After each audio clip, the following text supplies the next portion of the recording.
Our churches are facing an unprecedented situation, the distinct possibility that the biggest weekend of the year, Easter weekend, will not go as planned. So what are we to do if our traditional in-person gatherings can't go forward as we intend them to? Do we cancel Easter?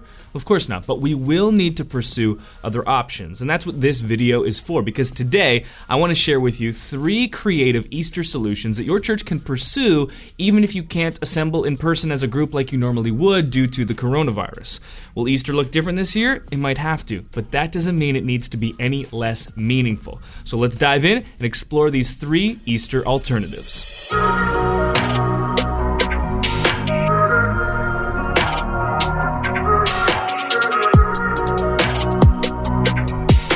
If you are new to the channel, my name's Brady Shearer. This is Pro Church Tools, and this channel is dedicated to helping your church navigate the biggest communication shift in 500 years, so please consider subscribing, and if this video in particular is helpful for you and your church, give it a thumbs up. Now, just a few days ago, on a Friday afternoon, I got a direct message on Instagram from a person in Pro Church Nation, and it said this: "Hey Brady, it's a super time-sensitive question. Do you have a hotline or a number I can call to ask a question I need answered? Our social media post caught on fire and it's blowing up, so I need some help."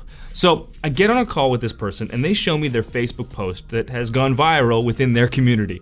Here's part of that post. Here's the deal. Because we can't gather in large groups, instead of just sending an email going, "Hey, sorry everybody, we can't have church," whatever, we're still going to gather. It's just going to look really, really different. Now, here's what we're going to do.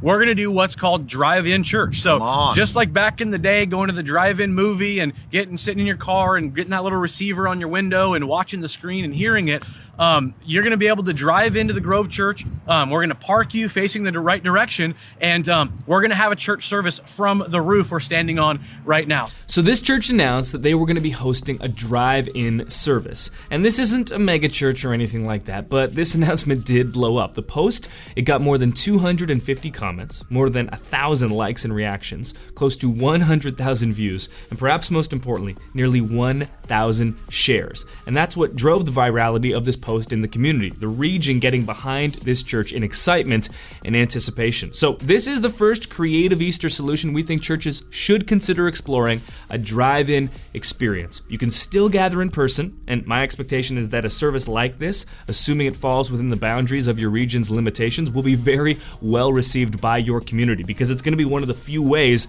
that people can actually get up and get out of their home. And as for how the Sunday actually went at the Grove Church, over 300 cars came through their 4 services, and more than 20,000 people tuned in online.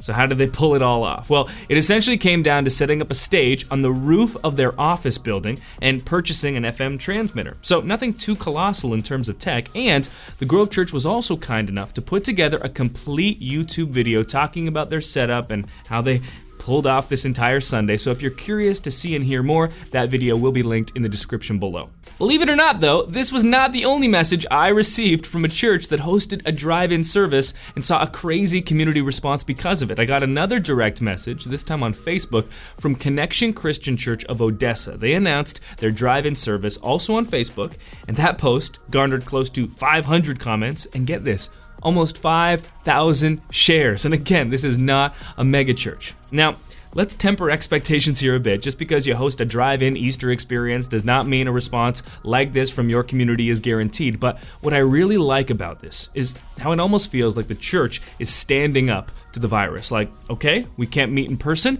the way that we normally would, fine. We'll leverage technology and still meet in a responsible way, because no virus is going to stop the church. And I think that people are picking up on that holy rebellious spirit in these Facebook announcements and are drawn to them, because in a time like this, we're looking to our leaders and institutions to show us a way forward amidst uncertainty. And this is where the church can step up and lead and snuff out fear with faith.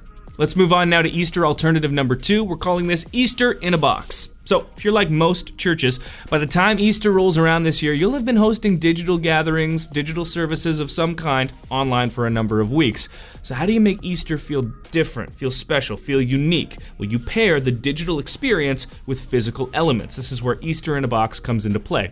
Now, some assembly is required here. If your church is familiar with Operation Christmas Child at all, the process will be somewhat similar to that, except that you're filling your boxes with Holy Week items for the families in your church to pick up up the week of Easter. And then those elements would become fixtures within the online service on Easter weekend. So again, this is the fusion of physical and digital to create a unique Easter experience. The big question is, of course, well, what do you fill your boxes with? Some ideas for you. Palm leaves, communion elements so that everyone can partake in communion together at the same time during service on Easter weekend using the same emblems. And I really like this idea because it creates a sense of unity even amidst our social distancing and isolation. Another idea would be to include a printed out scripture reading that would serve as the biblical text for the service. Maybe it becomes a wall hanging during the service. And these are just a few ideas. The key here is to look at the order of your online service for Easter. Look at what's included and then ask yourself, what physical elements can we track down to represent and pair with our order of service? And by doing this, you can create a unique Easter experience rich in meaning and church-wide unity.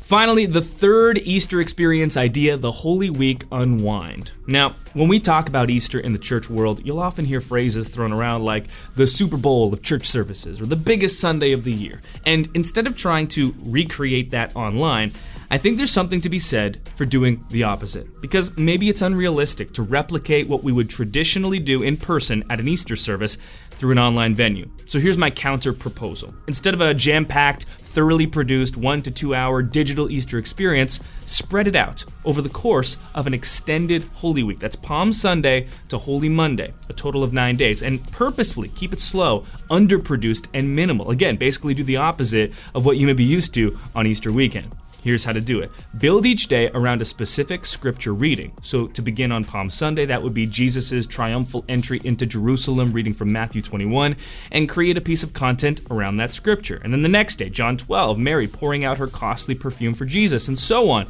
And to make this even easier for you, we've put together a Google Doc. It's linked in the description below that contains a scripture passage for each of the 9 days in this extended Holy Week. So we've already done the legwork for you there. It's up to you to create a piece of content. Again, try to keep it short, minimal for each of those 9 days and have it make sense for your church. And feel free to experiment. Give yourself the freedom to do something different with Easter. And don't feel confined to even these 3 ideas. Combine them. Use elements you like. Throw away stuff that you don't. The bottom line is this: Easter will almost certainly look different this year compared to what we're used to. Maybe a little like Christ's entry to Jerusalem on a donkey. That wasn't how a conqueror was supposed to appear. A lowly donkey? Well, where's the power? Where's the force and might, Jesus? But Christ came to show us a new way, using his power not over people, but for people, even if that meant giving up his own life. So let's embrace that spirit this Easter. Let's lead the way for our communities, offering hope in the midst of uncertainty, demonstrating power, but not what the world thinks of when they think of power, but the power Jesus showed us, laying down our lives for others, and coming together as the church to say to this virus, the gates of hell can't stop the church, and there's no way you will either.